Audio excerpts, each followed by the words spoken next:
Hi guys, welcome back to another video. इस वीडियो में हम जेबीटी टेट जो आज 22 जून 2024 को कंडक्ट करवाया गया है, इसके हिंदी सेक्शन को डिस्कस करेंगे। तो हिंदी सेक्शन का पहला क्वेश्चन है क्वेश्चन नंबर 61। फर्स्ट क्वेश्चन है, मुझसे चला नहीं जाता। वाच्य का भेद है, मुझसे चला नहीं जाता। तो इसमें जो वाच्य का भेद है वो है कर्म वाच्य। ओके, कर्म वाच्य, ऑप्शन बी करेक्ट होगा, कर्म वाच्य। नेक्स्ट क्वेश्चन है क्वेश्चन नंबर 62। मेरा भाई होशियार है। उद्देश्य छांटिए। अब एक उद्देश्य होता है, एक विधेय होता है।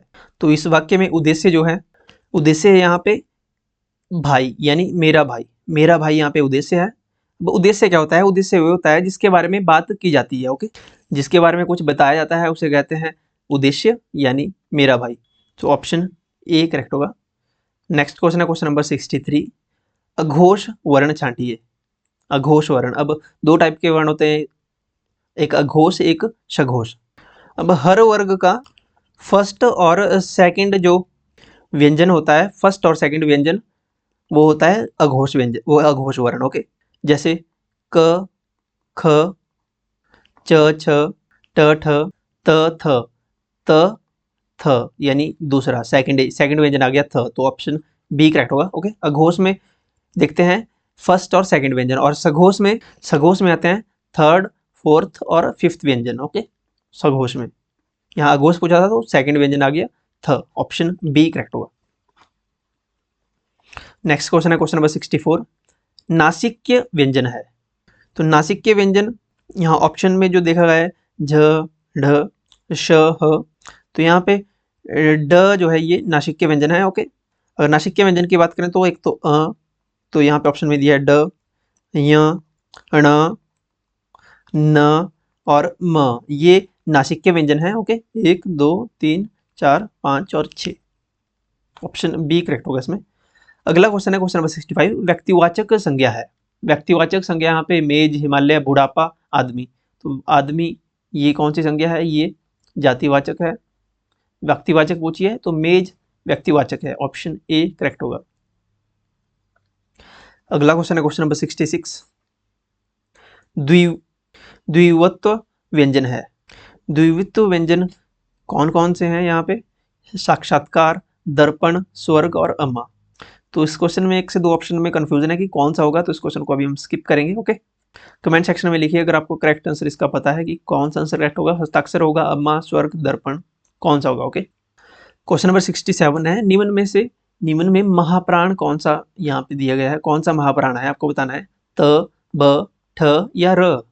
तो महाप्राण होते हैं हर वर्ग का सेकंड और फोर्थ व्यंजन। ओके, सेकंड और फोर्थ व्यंजन कहलाते हैं महाप्राण। तो सेकंड और फोर्थ व्यंजन, यानी त तो पहला है, त थ, तो त पहला है, ये नहीं होगा।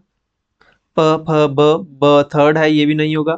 ट ठ, ठ सेकंड व्यंजन है, ये सही होगा। ओके, तो ऑप्शन सी करेक्ट होगा, ठ। Question number 68। निम्न में से विस्मयादि बोधक अव्यय नहीं है। वाह वाह विस्मयादि बोधक, बाप रे विस्मयादि बोधक है, अरे विस्मयादि बोधक है, लेकिन क्योंकि विस्मयादि बोधक अव्यय नहीं है तो ऑप्शन सी इसमें करेक्ट होगा। अगला क्वेश्चन है क्वेश्चन नंबर 69। री कौन सा स्वर है?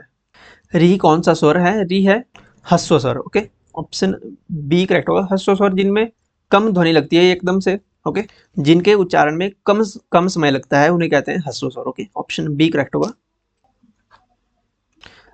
70 क्वेश्चन है, संघर्षी व्यंजन का उदाहरण है। संघर्षी व्यंजन, अब अगर ऑप्शन देखें तो संघर्षी यहाँ पे सिंपल संघर्षी लिखा है। तो संघर्षी में एक तो संघर्षी व्यंजन जो है, एक तो श है, श है और सिंपल स, सेब वाला स और ह, ये 4 व्यंजन जो है ये मेनली संघर्षी व्यंजन है। ओके, तो अगर ऑप्शन देखें तो यहाँ पे एक भी इनमें से नहीं है। अब स्पर्श संघर्षी पूछा है इन्होंने या कुछ और है, लेकिन जो मेन 4 व्यंजन है स्पर्श संघर्ष के, इनमें से 2 ऑप्शन में कोई भी नहीं है। ओके, तो इसमें वेट करेंगे ऑफिशियल आंसर की का, या ये क्वेश्चन स्क्रैप होगा या किसका कोई आंसर और होगा। ओके, क्वेश्चन नंबर 71 है, शुद्ध शब्द छांटो। तो बीमारी में हम छोटी की मात्रा लग गई है तो ये गलत है। कवि बिल्कुल सही लिखा है, कवि, ऑप्शन सी करेक्ट होगा, कवि। अधीन लिख दिया है, अधीन होता है, आ नहीं लगेगा, ये भी गलत है, तो ऑप्शन सी करेक्ट है, कवि। क्वेश्चन नंबर 72 है, 72 क्वेश्चन है, शचींद्र का संधि विच्छेद है। देखिए शचींद्र का संधि विच्छेद शची होगा, ओके, शुचि नहीं होगा। शची जमा इंद्र बिल्कुल सही है। सची स से वाला स नहीं आएगा तो ये गलत है। शुचिंद्र नहीं होगा, शुचि, ओके, तो ऑप्शन बी करेक्ट होगा, सची जमा इंद्र। अगला क्वेश्चन है क्वेश्चन नंबर 73, निह जमा फल की संधि है। निह जमा फल है एक, तो ये इसमें बताना है कौन सी संधि है। तो निफल में निष्फल जो इसके संधि बनेगी, ओके, ऑप्शन सी करेक्ट होगा, निष्फल। निस पूरा स तो नहीं आएगा, निराफल भी नहीं होगा, निर्फल भी नहीं होगा, निष्फल विसर्ग संधि है ये, ओके, ऑप्शन सी करेक्ट होगा, निष्फल।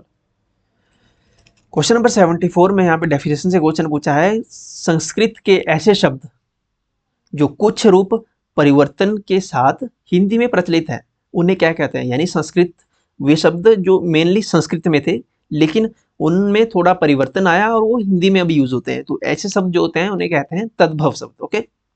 तद्भव शब्द होते हैं जिनमें थोड़ा सा चेंज करके वो हिंदी में, हिंदी भाषा में भी यूज होते हैं। वो जो इनिशियली वो हिंदी संस्कृत वर्ड थे वो होते हैं तद्भव, ओके, ऑप्शन बी करेक्ट होगा। नेक्स्ट क्वेश्चन है, तत्सम शब्द नहीं है। अब तत्सम शब्द हमें पता होना चाहिए कि तत्सम शब्द होते कौन है।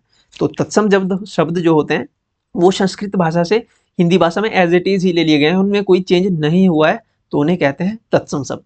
अब यहाँ पे पूछा है कि तत्सम शब्द कौन सा नहीं है, ओके। तो यहाँ पे अगर देखें तो चंद्र तत्सम शब्द है, संस्कृत का वर्ड है। आम्र यानी आम, तो ये तत्सम शब्द है। कर्ण तत्सम शब्द है। जीभ जो ये तत्सम शब्द नहीं है, ये तद्भव शब्द है, ओके। कौन सा शब्द है ये तद्भव शब्द है, जीभ, ओके। तो ऑप्शन बी करेक्ट होगा क्योंकि ये तत्सम शब्द नहीं है। जीभ ये हिंदी वर्ड है, ओके, जिभा होता है संस्कृत में, तो जीभ जो है ये हिंदी शब्द है, तो ऑप्शन बी करेक्ट होगा, ये तत्सम शब्द नहीं है।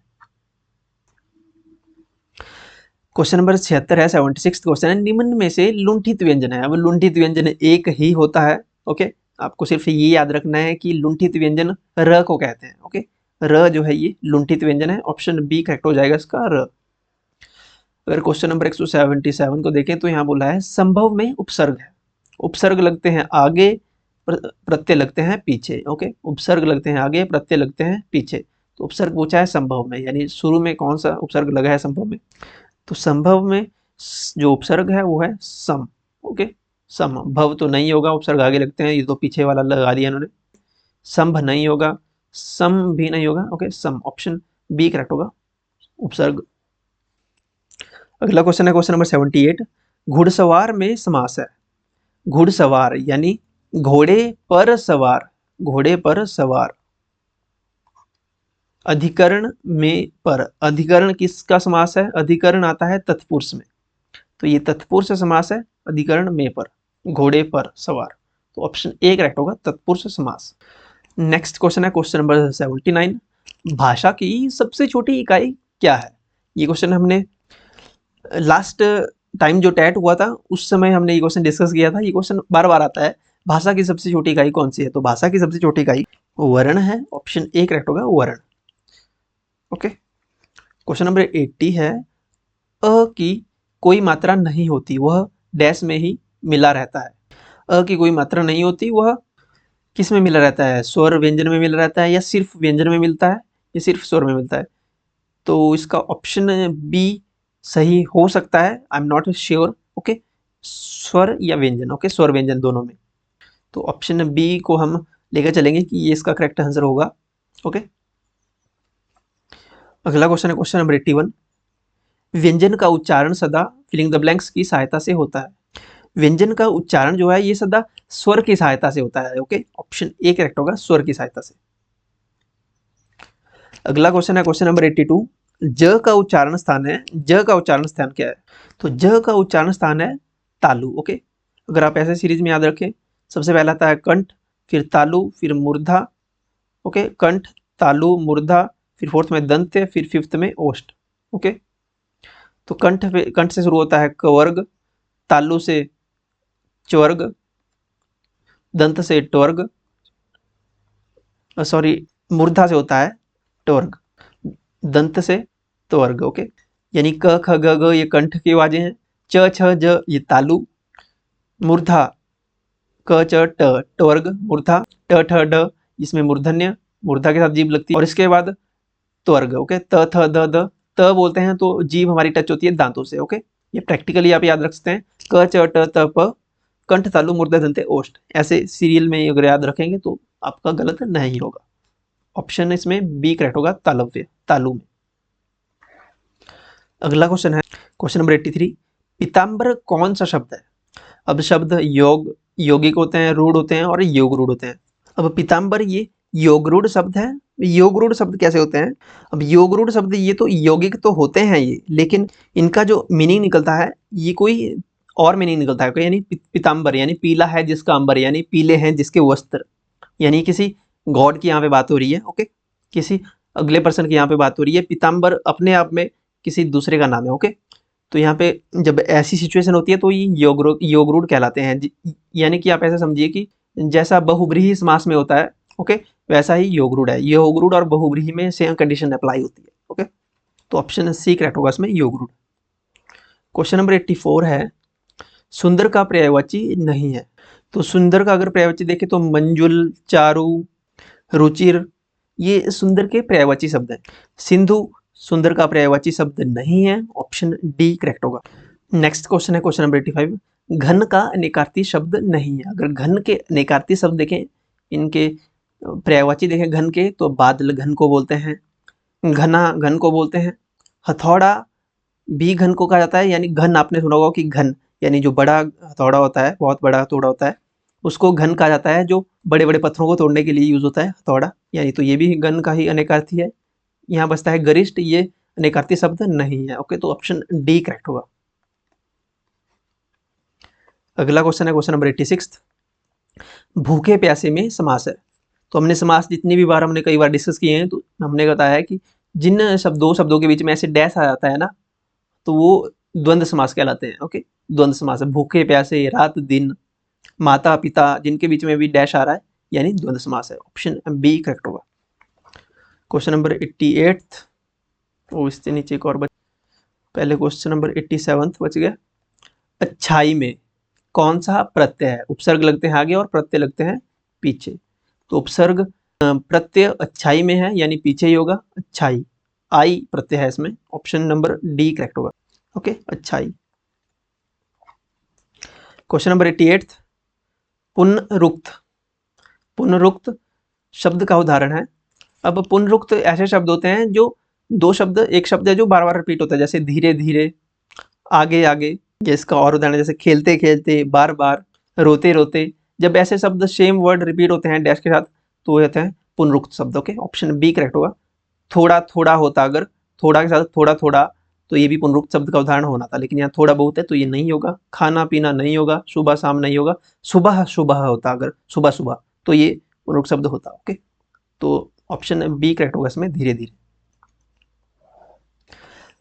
अगला क्वेश्चन है क्वेश्चन नंबर 89, गंगा हिमालय से निकलती है में कारक है। अब कारक हमने प्रीवियस डेज में हमने डिस्कस किए। कारक जब हम पीजीटी के हिंदी सेक्शन को डिस्कस करते थे, कारक में जब भी हिमालय से निकलती है, अब यहाँ पे जुदाई की भावना आ रही है, यानी बिछड़ रही है। ओके, जुदाई, गंगा हिमालय से निकलती है, यानी दूर जा रही है हिमालय से गंगा।